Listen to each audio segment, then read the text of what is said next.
জয় মা। কৃপাং কুরু মহাদেবী সুতেষু প্রণতেষু চ চরণাশ্রয় দানেন কৃপাময়ী নমস্তুতে।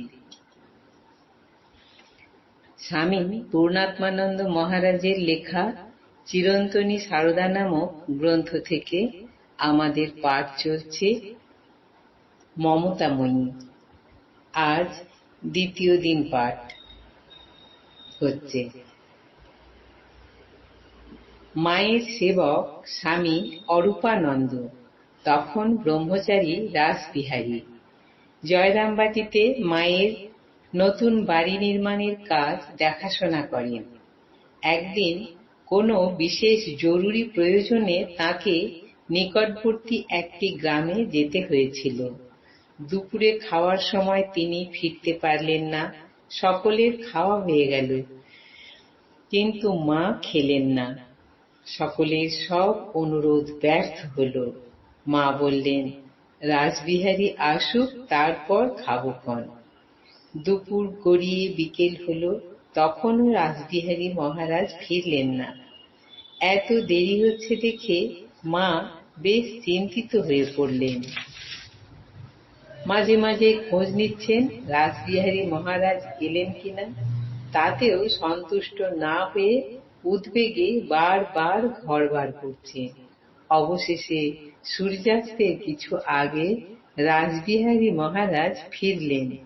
আসা মাত্রই তিনি শুনলেন মা তাঁর বিলম্ব দেখে খুবই চিন্তা করছেন এবং তখনও পর্যন্ত না খেয়ে তাঁর জন্য অপেক্ষা করছেন।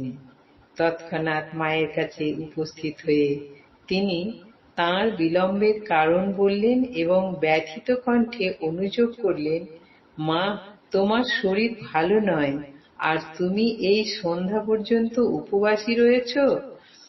সন্তানকে ফিরতে দেখে মায়ের মুখে তখন স্বস্তির হাসি ফুটেছে। কোমল কণ্ঠে শুধু বললেন, বাবা, তোমার খাওয়া হয়নি, আমি কি করে খাবো? এরকম আচরণ কজন গর্ভধারিণী আপন সন্তানের জন্য করেন? মায়ের শেষ অসুখের সময় উদ্বোধনে একদিন বেলা 11টা নাগাদ মায়ের জনৈক সেবক দেখলেন পথ্যগ্রহণের পর মা খাটে শুয়ে আছেন। সেবক ভাবলেন, পাখা করলে হয়তো মা আরাম পাবেন এবং ঘুমিয়ে পড়বেন। তিনি হাত পাখা নিয়ে হাওয়া করতে শুরু করলেন।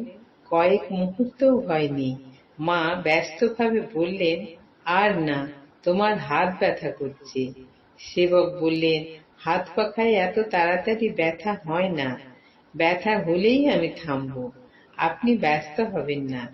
সেবকের কথায় মা চোখ বুঝলেন বটে, কিন্তু পর মুহূর্তেই আবার বললেন, না বাবা, তোমার হাত ব্যথা করবে, থাক, আমি অমনি ঘুমোচ্ছি।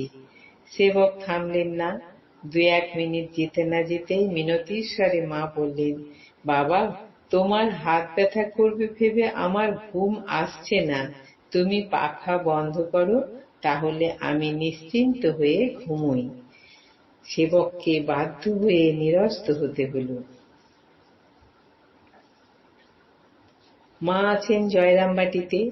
দূর দেশ থেকে এক ভক্ত এসেছেন, 3-4 দিন আছেন। তাঁর ইচ্ছা মায়ের গৃহীত অন্নের কিছুটা শুকিয়ে বাড়িতে নিয়ে যাবেন। মাকে তার ইচ্ছার কথা তিনি জানালেন। ভক্তটির ফেরার আগের দিন দুপুরে আহারের পর মা একটি রেকাবিতে করে কিছুটা ভাত ভক্তটিকে দিয়ে বললেন, ওই গো, তোমার সেই জিনিস। ভক্তটি তা পেয়ে মহানন্দে রোদে শুকোতে দিলেন। মা তখন তাকে সতর্ক করে বললেন, দেখো যেন কাকে না মুখ দেয়। ভক্তটি মাকে আশ্বস্ত করলেন। মা বারান্দায় বসে, ভক্তটি অদূরে বসে তার সঙ্গে কথা বলছেন। ভক্তটির আবার তামাক খাওয়ার অভ্যাস ছিল। কিছুক্ষণ পর তিনি ভাবলেন, একবার ঘরে গিয়ে তামাকটা খেয়ে আসি, এখনই চলে আসবো। তামাক খেতে খেতে প্রসাদের কথা তিনি সম্পূর্ণ ভুলে গেছেন। তামাকের আবেশে কখন যে ঘুমিয়ে পড়েছেন তা তার হুঁশ নেই। যখন ঘুম ভাঙল তখন বিকেল হয়ে গেছে।